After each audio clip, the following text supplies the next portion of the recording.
வணக்கம் நண்பர்களே. என்னுடைய இயற்கை விவசாய தோட்டத்திலிருந்து என்னென்ன காய்கறிகள் விளைஞ்சிட்ருக்கு, என்னென்ன பழ வகைகள் வந்துட்டுருக்குன்னு சொல்லி இன்றைக்கி ஒரு வீடியோ போட போகிறேன். அதுதான் இன்றைக்கி வீடியோ எடுத்துகிட்ருக்கேன். நிறைய பேர் வந்து என்ன உங்களுடைய இயற்கை விவசாய தோட்டத்தை பற்றி வீடியோ போட மாட்டேங்கிறீங்க, இப்போ என்னென்ன விளைச்சல் ஆகுது கொஞ்சம் போடுங்கன்னு சொன்னாங்க. அதனால் இந்த வீடியோ எடுத்திருக்கேன். ஃபஸ்ட்டில் நீங்கள் பார்த்தது எல்லாம் பார்த்திங்கன்னா அந்த கொய்யாக்காய், அதே போல் வந்து மாங்காய், அதெல்லாம். இப்போ வந்து பார்த்திங்கன்னா இதுதான் அந்த இயற்கை விவசாய தோட்டம். இது பார்த்திங்கன்னா அந்த பூசணிக்காய் கொடி, பூசணிக்காய் விதையை போட்டேன். இந்த பூசணிக்காய் கொடி வந்து நல்லா செம்மையாக ரொம்ப தூரத்துக்கு வந்திருக்கு.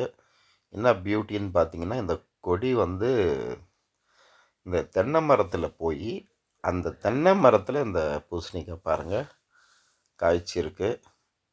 அதே போல் இன்னொரு இடத்துலையும் அப்படி தான். இது இது இங்கே பாருங்கள், இங்கே கூட வந்து இதே பூசணிக்காய் தான். இந்த கொடியும் இது என்னன்னா முருங்கைக்காய் மரம். அந்த முருங்கைக்காய் இருக்கிற எந்த அளவுக்கு ஹைட் இருக்கோ அந்த அளவுக்கு இந்த கொடி வந்து பூசணிக்காய் கொடி போயிருக்கு. நீங்கள் அதை பார்த்தீங்கன்னா தெரியும். அதே போல் பப்பாளி, இந்த கொய்யா,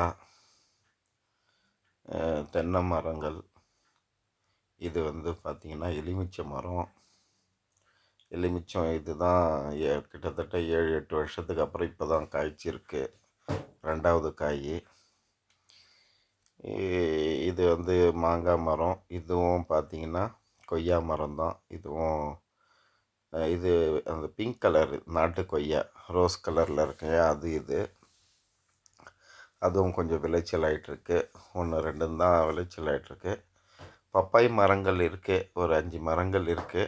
இப்போ தான் காய் வந்துட்டுருக்கு. அதே போல் பார்த்திங்கன்னா அவரைக்காய் கொடியும் போயிட்டுருக்கு. அதுவும் நல்லா ஹைட்டாக போயிட்டுருக்கு. இதெல்லாம் தென்னை மரம். இது ஆக்சுவலாக இப்போ இருக்கிற பொசிஷன்னு கொஞ்சம் க்ளீன் பண்ணணும். பனி காலம் இருக்கிறதுனால காலையில் எழுந்துச்சி பண்ண முடியல. அது பாருங்கள், இது எல்லாம் பப்பாளி காய்ங்க வந்துட்டுருக்கு. கூடிய சீக்கிரத்தில் பழமாயிடும்.